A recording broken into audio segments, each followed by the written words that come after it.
Good afternoon, friends and neighbors. It's your buddy Elliott, Oliva Home Group. RealTalk with Elliott Lucas. Real quick, wanted to talk to you about private home sales. We've been getting asked this quite a bit. I think people see like on my website and email signature, a couple other places. Private home sales. There's two kinds.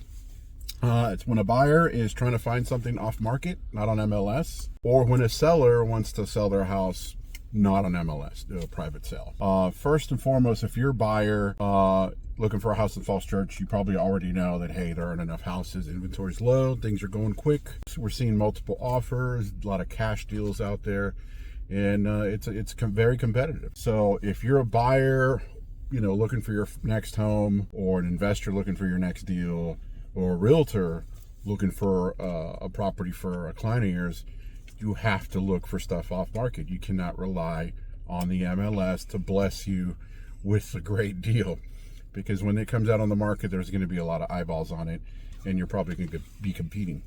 And there's nothing wrong with that. You can win if you're aggressive enough. But in the meantime, we like to prospect. We do a lot of prospecting in and around Falls Church for houses before they hit the market. Why? Because we want to create an environment where it's just us, our buyer, and the homeowner, with no pressure from other buyers in the market. How do we do that? Well, there's a bunch of different ways. I'll talk about that at another segment. But there's about 8 or 9 different strategies that we employ.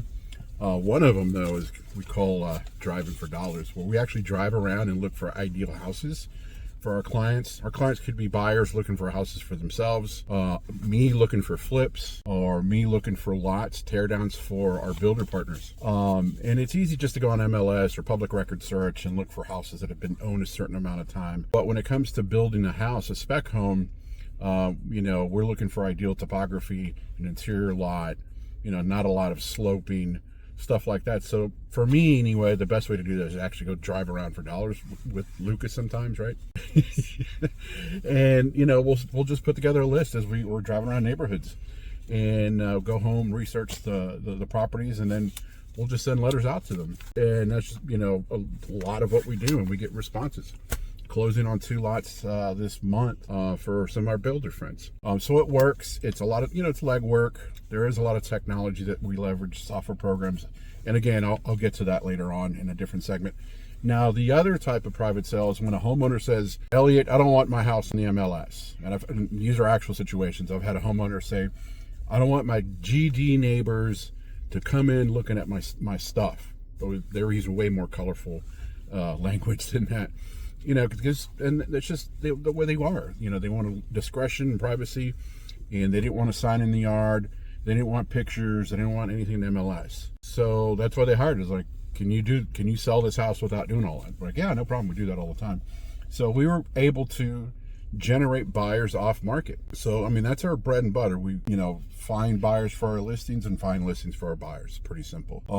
One time we had a townhome in Falls Church City. The homeowners had kids, and they were trying to transition to the new place, and they were super stressed out, stuff everywhere in the house. We're trying to get pictures done, get the house ready, and I just saw all the stress in the wife's face. And I said, hey, how would you like if we sold the house with maybe 1 or 2 showings, not have to put it on the market? And she's like, oh my God, yes. Can you do that? And I was like, yeah. And we did it.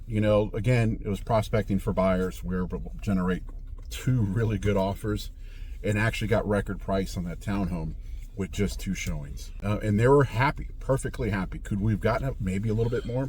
Possibly, but they didn't care. They knew they were getting a great price with way less stress, and it got done. Another example, had a lady whose house I was going to list in Falls Church.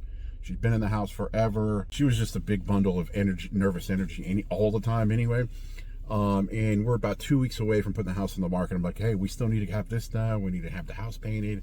We need to do the stage. And then she was just freaking out, and she was like almost in tears, and she was, oh my God, I just wish I could sell this. I don't think I want to put it on the market. I just want to sell it off market.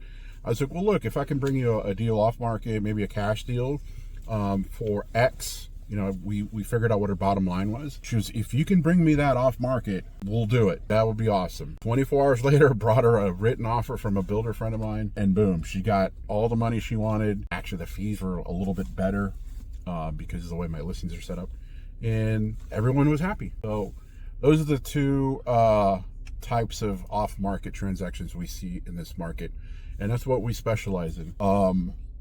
Be on the lookout for the next section. I'm going to break down the strategies that we use in our off-market home search. Because again, if you're going to be in the market and you want to find stuff off-market, I'm going to show you my playbook. I'm going to show you how we do all these things, whether they're for you, for yourself, your investments. If you're a realtor, you know, I'm happy to share. And then if not, you know, you can always have us do it for you. Thanks again for sitting in.